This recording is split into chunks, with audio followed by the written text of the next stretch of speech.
Good evening, students. Today we'll see the current affairs analysis dated from 6th to 8th December 2025. The first article related to the newly introduced private member bill, that is right to disconnect. So Supriya Shule அவங்க introduce பண்ணியிருக்காங்க. So right to disconnect அப்படின்னா office hours. So there will be இந்த பில்லை பொறுத்த வரைக்கும் there should be a clearly defined office hours. இப்போ 8 ஹவர்ஸ்னா 8 hours office hours வந்து mention ஆகணும். அண்ட் தென் ஆஃபீஸ் முடிச்சதுக்கு பிறகு மெசேஜ், இமெயில், அப்புறம் கால்ஸ் இதெல்லாம் அட்டன் பண்ணுறதுலேருந்து விலக்கு கொடுக்கணும். ஸோ அவங்க வந்து இக்னோர் பண்ணாலும் நீங்கள் ஆக்ஷன் எடுக்கக்கூடாது அப்படின்றது. இந்த டெக்னாலஜி வந்து வளர்ந்ததுனால இது வந்து பிரான்ஸ் போன்ற நாடுகளில், ஜெர்மனி போன்ற நாடுகளில் இன்ட்ரடியூஸ் பண்ணியிருக்காங்க ஆல்ரெடி ரைட் டு டிஸ்கனெக்ட் அப்படின்ற option. Okay, so message, emails வந்து அப்புறம் கால்ஸ் வந்து அட்டன் பண்ண வைக்கிறது. ஸோ வீட்டுக்கு போயிட்டு ரிப்ளை பண்ண சொல்றது, கிளைண்ட்ஸ் கூட பேச சொல்றது, இந்த மாதிரியான டிஸ்டர்பன்ஸ் வந்து இன்னைக்கும் இருக்கு. ஸோ அது வந்து இல்லாமல் இருக்கணும் அப்படின்னு சொல்லிட்டு அவங்க வந்து ஒரு பிரைவேட் மெம்பர் பில் இன்ட்ரடியூஸ் பண்ணியிருக்காங்க. இது பாஸ் ஆக போகுதா அப்படின்றதெல்லாம் we need to wait and see. சரியா? ஓகே, ஸோ இது பிரைவேட் மெம்பர் பில்லுன்னா என்ன அப்படின்றது polity angle it is important. இது ஜெனரலாக நீங்க தெரிஞ்சுக்கோங்க. பிரைவேட் மெம்பர் பில்லை பொறுத்த வரைக்கும் ஸோ கவர்மெண்ட் மெம்பர் பில் அப்படின்றது there is a differentiation. Government member bill அப்படின்னா மினிஸ்டர்ஸ் இன்ட்ரோடியூஸ் பண்ணக்கூடிய பில். அவங்க வந்து 7 days முன்னாடி சொல்லணும். எவ்ரி பிஸ்னஸ் ஹவர்ஸ்ல 2 PM மேல இருக்கக்கூடிய Lok Sabha, Rajya Sabha time பீரியட்ஸ்ல they can introduce the bill. They will get all the ministry support. Private member பில்லை பொறுத்த வரைக்கும் ஆளுங்கட்சி எம்பிஸ் இருப்பாங்க. other than ministers who are MPs of the parliament, they can introduce the bill. So ஆளுங்கட்சி MP இருப்பாங்க, இப்போ BJP சேர்ந்தவங்களும் இருப்பாங்க. Other MPs also called as private member bill other than ministers. அதை நான் கண்டிப்பாக ஞாபகம் வச்சுக்கோங்க. 7 days prayer 30 days prayer recommendations பண்ணணும். ஃப்ரைடே வந்து லோக்சபான்னா ஃப்ரைடே, எவ்ரி ஃப்ரைடே ஹவுஸ் நடக்கும்போது அதை இன்ட்ரடியூஸ் பண்ணுறதுக்கு அலோவ் பண்ணுவாங்க. Lok Sabha every Friday, ராஜ்யசபான்னா alternating Fridays, அங்கேயும் ஃப்ரைடே தான், ஆல்டர்னேட்டிவ் ஃப்ரைடேஸ் ஞாபகம் வச்சுக்கோங்க. அப்புறம் இந்த பில்லை ப்ரிப்பேர் பண்றதுக்கான எல்லா வேலைகளும் இந்த எம்பி மட்டும்தான் பண்ணணும். யார் இன்ட்ரடியூஸ் பண்றாங்களோ there can be a lamp, so அவங்க சப்போர்ட் எடுத்துக்கலாம். மற்றபடி மினிஸ்ட்ரியல் சப்போர்ட்ஸ் எல்லாம் கிடைக்காது. They need to spend for everything what they are doing. So அவங்களுக்கு அந்த மினிஸ்ட்ரியல் அசிஸ்டன்ஸ் கிடைக்காது. கவர்மெண்ட் மெம்பர் பில்லுன்னா எல்லாமே. அப்புறம் இன்ட்ரடியூஸ் பண்றதுல ப்ரையாரிட்டி 7 days உங்களுக்கு தெரியும். கிட்டத்தட்ட 1986ல தான் லாஸ்ட் பிரைவேட் மெம்பர் பில் இந்தியாவில் பாஸ் ஆனது. பாஸ் ஆகி பிரசிடென்டோட அசென்ட்டுக்கு வந்தது. இன்ட்ரோடியூஸ் பண்ணப்பட்டது நிறைய இருக்கு.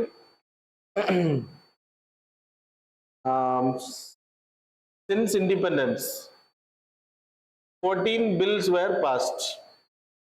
இது வரைக்கும் 14 பில் தான் பாஸ் பண்ணியிருக்காங்க. 1986ல பாஸ் பண்ணப்பட்ட Muslim protection bill, Muslim protection act,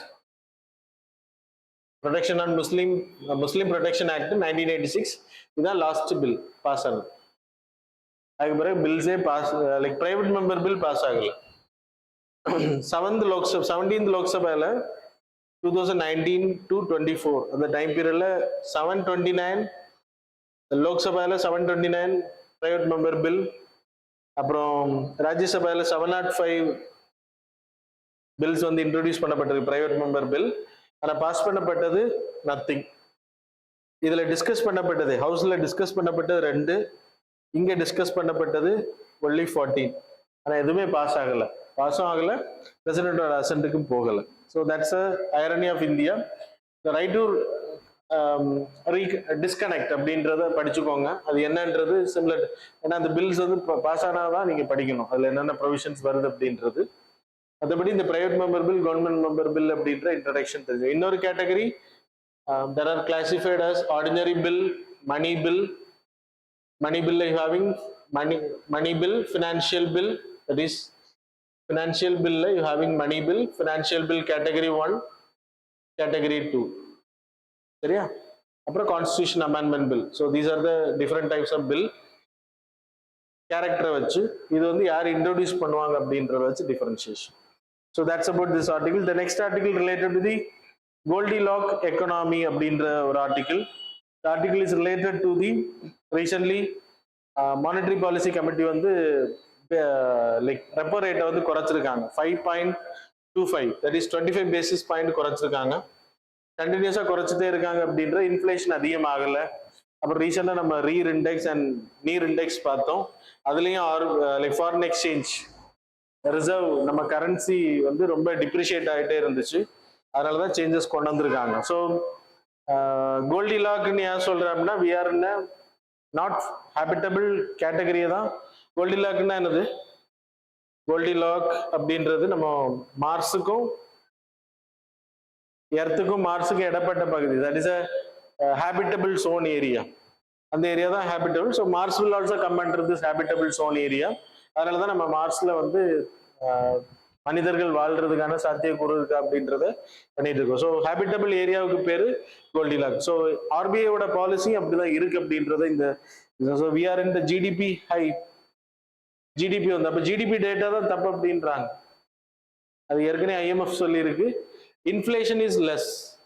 அப்ப நம்ம எக்கனாமி வந்து நல்லா இருக்கணும். ஆக்சுவலா ஆர்பிஐ எப்படி பாலிசி மேக் பண்ணுவாங்கன்னா, monetary policy committee is there. So there will be monetary policy committee. The monetary policy having 6 members. It was created by amending the Act 1934 Act 2016 introduced பண்ணாங்க under the recommendation of Urjit Patel committee. So 6 members from 3 members from RBI side and 3 members from external, that is government appointment பண்றது.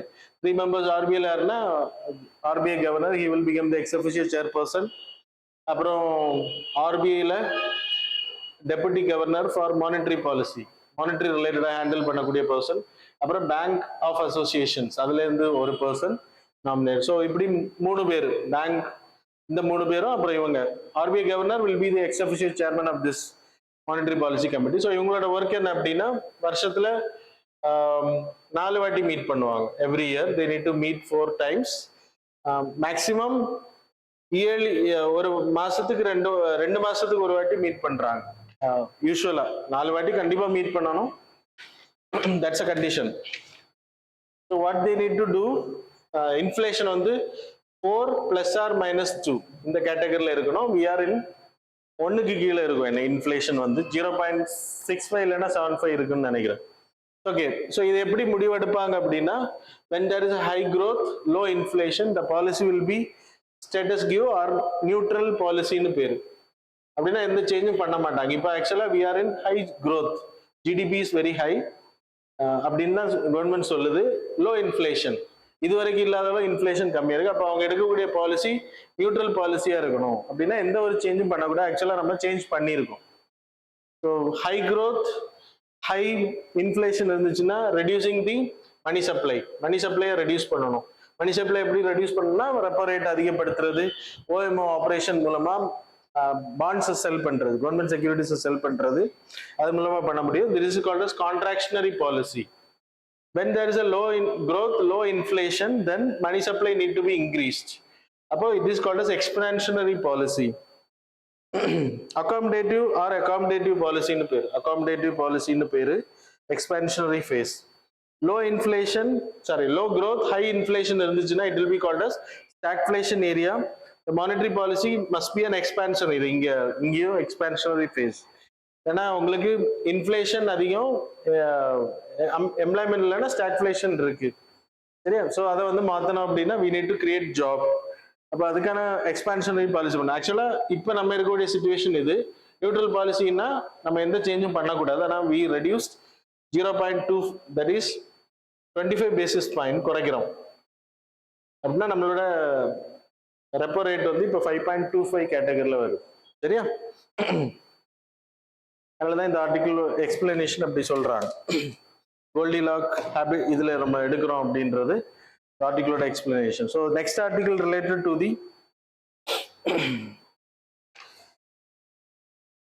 Russia இந்தியாவோட ரிலேஷன்ஷிப்ல இப்போ ரீசெண்டா நம்ம எடுத்த agreements, நம்ம Putin வந்து சொன்னது. நம்ம ஏற்கனவே டிசம்பர் 1 ஆர்டிகிளே பார்த்துட்டோம்.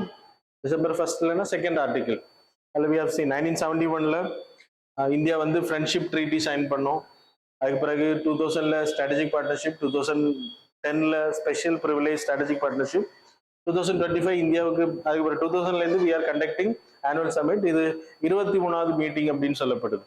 இது நம்ம கண்டக்ட் பண்ணக்கூடிய 23rd annual summit between Modi and Putin. நம்ம ரஷ்யாவை பொறுத்த வரைக்கும் டிஃபென்ஸ் அதிகமாக பர்ச்சேஸ் பண்ணிட்டு இருந்தோம். டிஃபென்ஸ் தான் நம்மளோட ட்ரேட்ல அதிகமான இது. 76% நம்மளோட டிஃபென்ஸ் எக்யூப்மெண்ட்ஸ் அங்கேருந்து தான் வந்துட்டு இருந்துச்சு. இப்போ இட் ரெடியூஸ் டு 36%. இதை நம்ம கான்சன்ட்ரேஷனை டைவர்சிஃபை பண்ணியிருக்கோம் அப்படின்றது சொல்லப்படுது. டிஃபென்ஸ்ல நான் ஏற்கனவே சொன்ன மாதிரி பிரம்மோஸ், டேங்கர்ஸ் வாங்கியிருக்கோம். அது மாதிரி சுக்காய் விமானம், அது மாதிரி மிக் 29 இந்த ரக விமானங்கள் எல்லாமே அங்கிருந்தா நம்ம பர்ச்சேஸ் பண்றோம். அது மாதிரி நம்மளோட concentration towards energy sector increase. நம்ம இப்போ க்ரூட் ஆயில் அதிகமாக இம்போர்ட்டிங் பண்ணக்கூடிய கண்ட்ரி ரஷ்யாவா இருக்கு.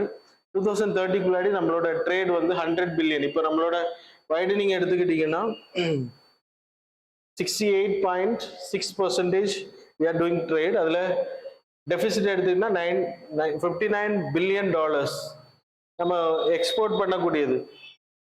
4 to 5 பில்லியன் டாலர்ஸ் தான் நம்ம எக்ஸ்போர்ட்டே பண்றோம். மற்றது எல்லாமே டெபிசிட்ல இருக்கு. Trade deficit is very high. இப்போ என்னெல்லாம் சைன் பண்ணியிருக்குன்னா எனர்ஜி கேட்டகரியில் fertiliser, nuclear cooperation, local currency trading mechanisms இதெல்லாமே இப்போ ரீசெண்டாக சைன் பண்ணது.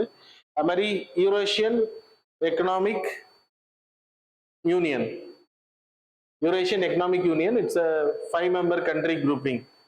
ரஷ்யா, பெலாரஸ், அப்புறம் Kazakhstan, Kyrgyzstan and one more country that is Armenia.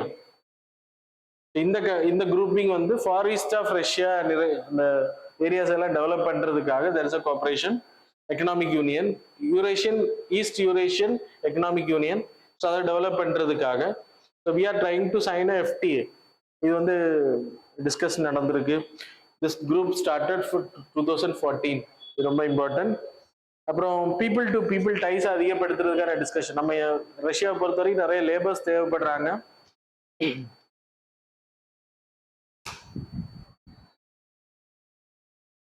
So Russia need lot of labours வந்து அதிகமாக தேவை.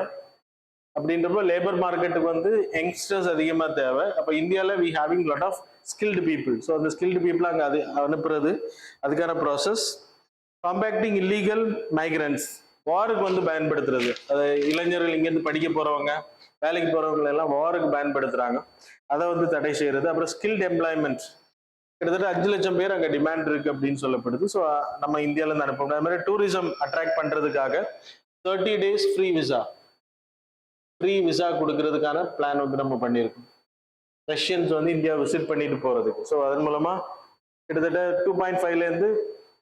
2.5 lakhs அதிகமான டூரிஸ்ட் பீப்புள் வருவாங்க அப்படின்றது கணிப்பு. அது மாதிரி கூடங்குளம் அதை எக்ஸ்பான்ஷன் பண்றது, அவுட்டர் ஸ்பேஸ்ல கல்ச்சரல் டிப்ளமசி, 5 மீடியா ஹவுசஸ் இந்தியாவில் ரஷ்யன் மீடியா ஹவுசஸ் இந்த வாட்டி ஃபர்ஸ்ட் டைம் அலோவ் பண்ணியிருக்கோம் அவங்க வர்றதுக்கு, புட்டின் கூட வர்றதுக்கு. ஸோ மீடியாஸ் கூடயும் கொலாபரேஷன் பண்றோம். So that's about this article.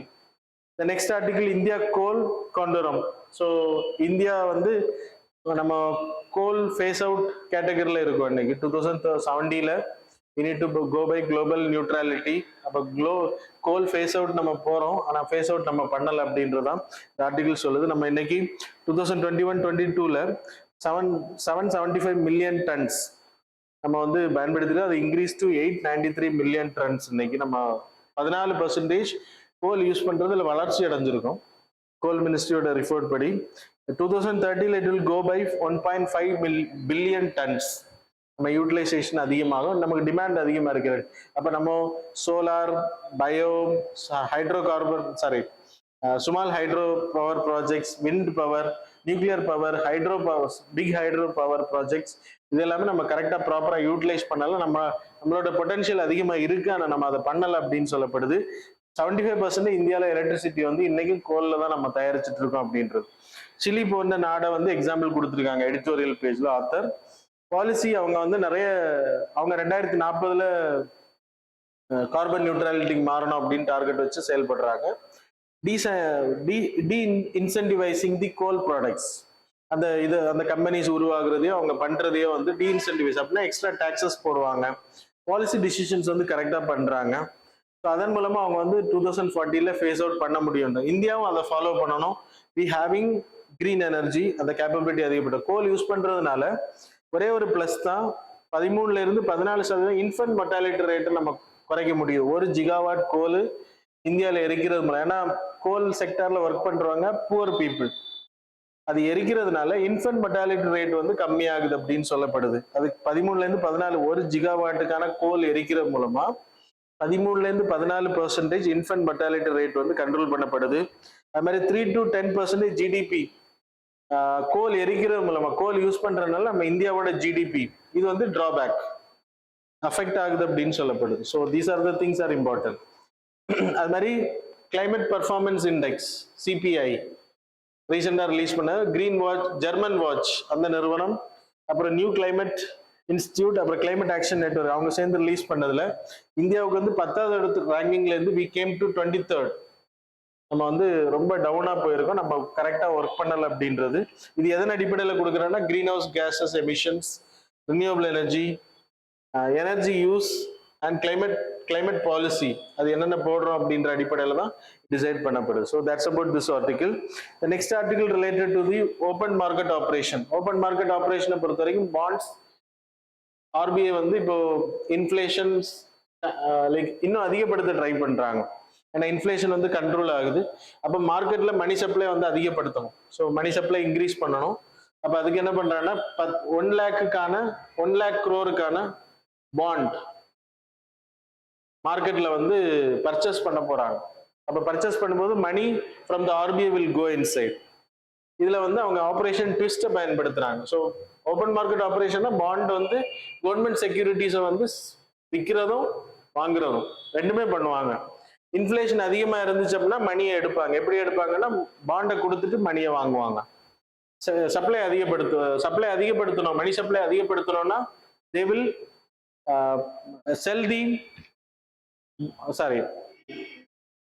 they will purchase the bonds. அப்போ மணி உள்ள போகும். அப்படி சப்ளை கம்மி பண்ணணும் அப்படின்னா they will sell the bonds. அப்போ மணி வந்து ஆர்பிஐ கிட்ட வரும். That's a concept. இப்போ இங்க என்ன பண்றாங்கன்னா ஆபரேஷன் ட்விஸ்ட் அப்படின்றது இதுவும் சேம் தான். 2019 இந்தியாவில் பிராக்டிஸ் பண்ண, யூஎஸ் போன்ற கண்ட்ரிஸ் முன்னாடியில இருந்து பண்ணிட்டு இருக்காங்க. லாங் டேர்ம் பாண்ட்ஸை வந்து செல் பண்றது, லாங் டேர்ம் பாண்ட்ஸை பர்ச்சேஸ் பண்றது, பர்ச்சேசிங் ஷார்ட் டேர்மை செல் பண்றது, ஷார்ட் டேர்ம் பாண்ட்ஸை செல் பண்றது. அப்படி பண்ணி அந்த மணி சப்ளை வந்து கண்ட்ரோல் பண்றதுக்கு இந்த மெஷர்ஸ் எடுக்கிறாங்க. So that's about this article. The next article related to the investor trust. There is a new investment trust. அது இல்லையா? Okay, we'll see that. So investment trust நான் அடுத்து சொல்றேன். Prime Minister Food Processing, Prime Minister Pradhan Mantri Formalization of Micro Food Processing Enterprise. இந்த scheme வந்து 2020 introduce பண்ணப்பட்டது. 29th June. It's a centrally sponsored scheme.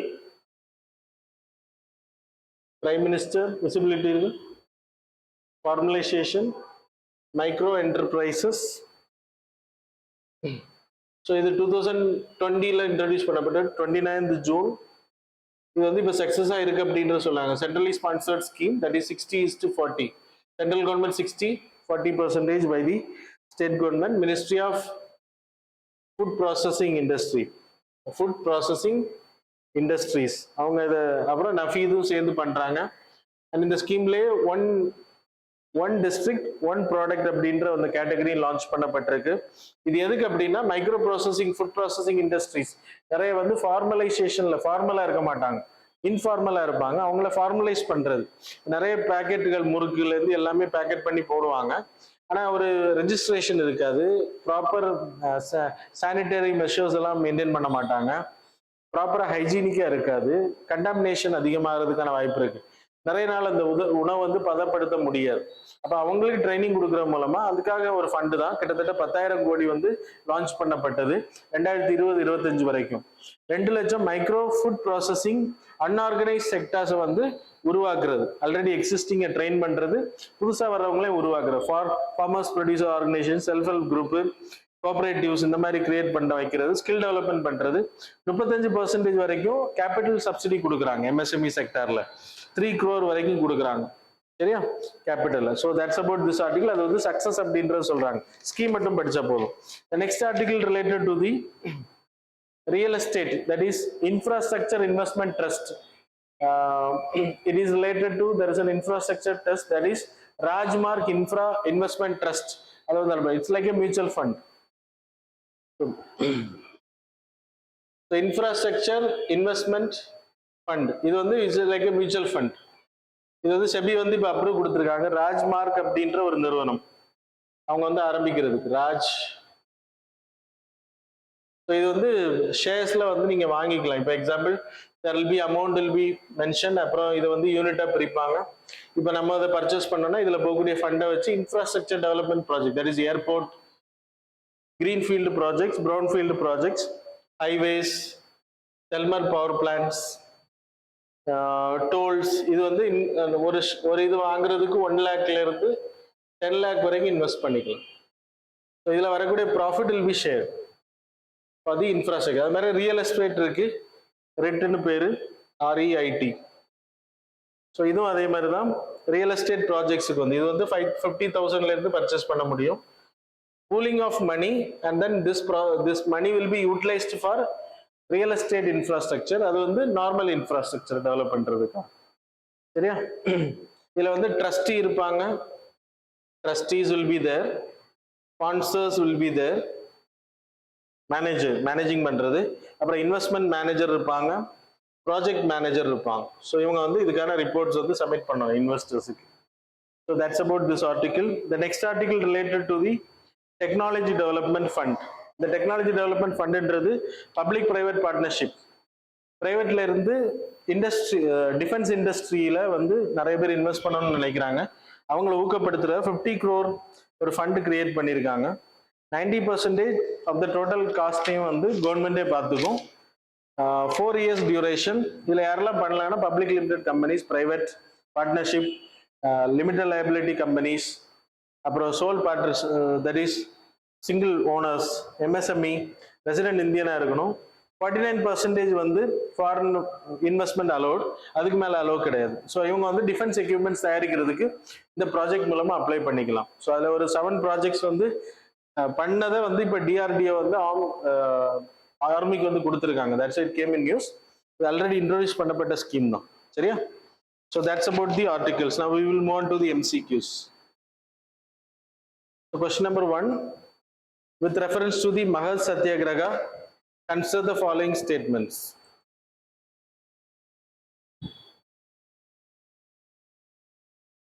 So statement number 1, it was led by B.R. Ambedkar to secure right of Dalits to access public water tanks. Statement number 2, leaders such as R. Chandorkar, R.B. Moore, Ramji Potadar and A.V. Chitri were involved in organizing, supporting the movement. Statement number 3, the movement was organized with the support of Mahar Samaj Seva Sangh. Statement number 4, Mahad Satyagraha was primarily aimed at securing temple entry rights for depressed classes. How many of these statements given above these are correct? Options are only 1, only 2, all the 3, D, all of the above. Question number 4, with reference to the fixed and flexible exchange rate system, consider the following statements. Statement number 1, under the fixed exchange rate system, the currency value is officially pegged to gold or another currency with full government control. Statement number 2, under a flexible exchange rate system, the exchange rates fluctuates freely based on demand and supply condition. Statement number 3, fixed exchange rate system required large foreign exchange reserves to maintain stability. Which of the statements given above is are correct? Options are A, 1 and 2 only, B, 1, 2 and 3 only, C, 2 and 3 only, D, 1 and 3 only. Question number 3, which one of the following awards was conferred by Russian Federation upon Prime Minister Narendra Modi? Options are A, Order of Most Ancient Welvitsia Mirabilis. Option B, Order of Saint Andrew the Apostle. C, Grand Cross of Legion of Honor. D option, Order of the Southern Cross. இதுல இது வந்து prime minister வந்து confer பண்ணப்பட்டது ரஷ்யாவால. Question number 4. Consider the following statements regarding the insolvency bankruptcy code. Statement number 1, the code is based on the recommendation of T.K. Vishwanathan Committee. Statement number 2, before the enactment of IBC, insolvency and bankruptcy, insolvency and recovery was governed through laws like SICA, SARFAESI and Lok Adalat. Statement number 3, corporate insolvency resolution under IBC is handled by NCLT, where individuals insolvency is handled by DRT. Statement number 4, the minimum default amount for initiating insolvency proceedings under IBC is 10 lakh. So how many of these statements given above are correct? Options are A, only 1, B, only 2, C, all the 3, D, all of the above, all of the 4. Question number 5, with reference to the Sanchar Sathi Act, consider the following statements. Statement number 1, it is an initiative of the Department of Telecommunication under the Ministry of Communication. Statement number 2, it allows users to block and trace lost or stolen mobile phones. Statement number 3, it helps citizens check and report mobile connection issued in their name without their knowledge. Statement number 4, it is meant only for employees of telecom service providers. So which of the statements given above are correct? Options are A, 1 and 2, 1, 2 and 3 only, B, 1 and 4 only, C, 2 and 3 only, D, all of the above. So that's all about the MCQ and current affairs. Thanks a lot for joining with us.